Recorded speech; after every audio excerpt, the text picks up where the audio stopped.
Hello and good morning. I am going to be showing you part 3 of cabinet refinishing. As you can see, I have already done part 1, which was the prep work and coat number 1. Part 2 is showing you how to sand in between coats, add your second coat.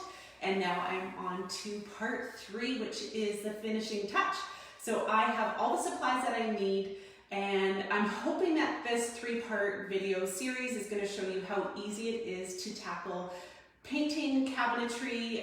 This vanity was really worn. It had the original wood cabinets were brown. I don't know if you can see the inside of that cabinet over there. And I've used Fusion Mineral Paint Coal Black. And I know, boring, right? There's so many beautiful colors to pick from. I'm going to show you the before and afters in the comments. And you're going to see the transformation has been amazing. So this products that I have today, we have Fusion Mineral Paint. It's the natural stain and finishing oil. Now this is an oil-based paint. It is clear, it's natural. So all it's going to do is enhance the color that's already there. It's going to add that extra protection from the everyday use water drips, toothpaste, hairspray, and just make it super easy so that you can wipe it off and keep it clean. And also it just increases the durability so it lasts longer. So I have the natural stain and finishing oil. I'm just using the chip brush that came with the tray kit, and I have stirred it already, so it is ready to go. I've actually already done a coat last night on this. And please, by all means, if you're watching, feel free to post your comments below.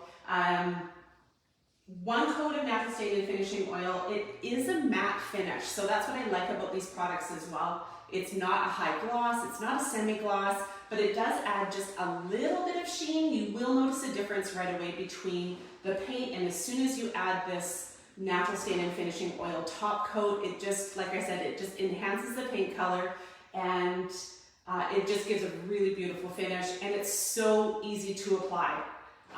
So I'm just going to show you on the top cabinet here. Now before I added the top coat, I did give it a little sand with the sandpaper as well. It does come in that tray with all of the supplies that you need for this project. And again, you can go to video 1 and I've got all of the supplies listed there for you. So a little bit of a sand. Now you don't want to over sand. I did let the paint dry for a full day before I added the top coat.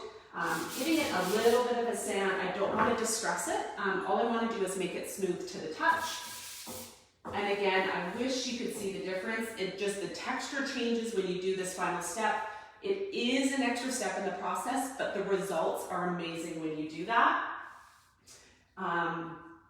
1-inch brush, I'm just dipping it right into the container. Now I used this brush last night. It is oil-based, so it did not dry out at all. And I'm just reusing it, so that's one of the great things with this. Oil-based takes about 9 hours to dry, so I did the coat last night. It's ready for a second coat. If you over apply this oil, you're going to feel that it's quite tacky to the touch.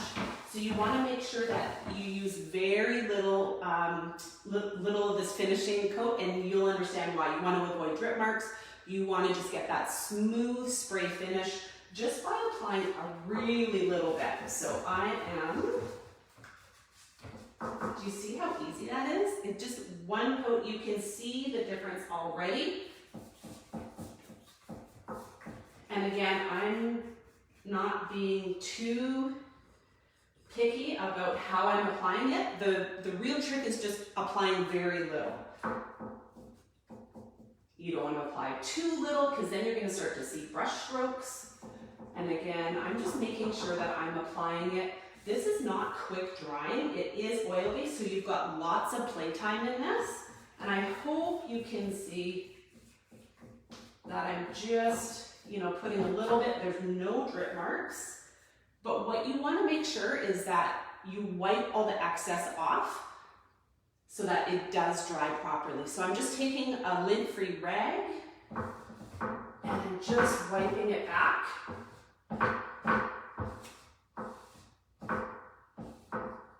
So it's super important to keep a dust-free environment.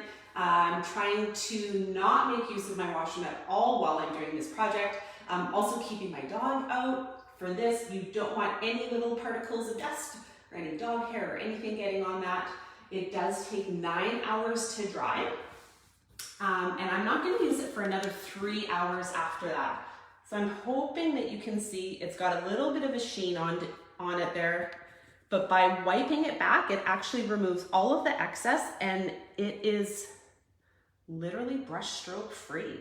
So I started out with the cabinets that were brown. I don't know if you can see the inside of this cabinet right here. It's that brown. Now that almost looks brand new, but when you looked at the outside wear and tear of the washroom, again, I'm going to show you the before and after photos. Now I just do this exact same process on all of the cabinets and just walk away and let it dry. So I hope you found this tutorial useful.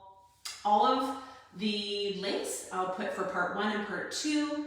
And if you have any comments, feel free to post them below. I'll show you the final results once you put the hardware on. And it's a little bit of paint can make such a huge difference in tackling some projects, and it really helps you to keep your cabinetry without having to replace them. So again, I'll put the links in the comments, and I hope you guys have an amazing day.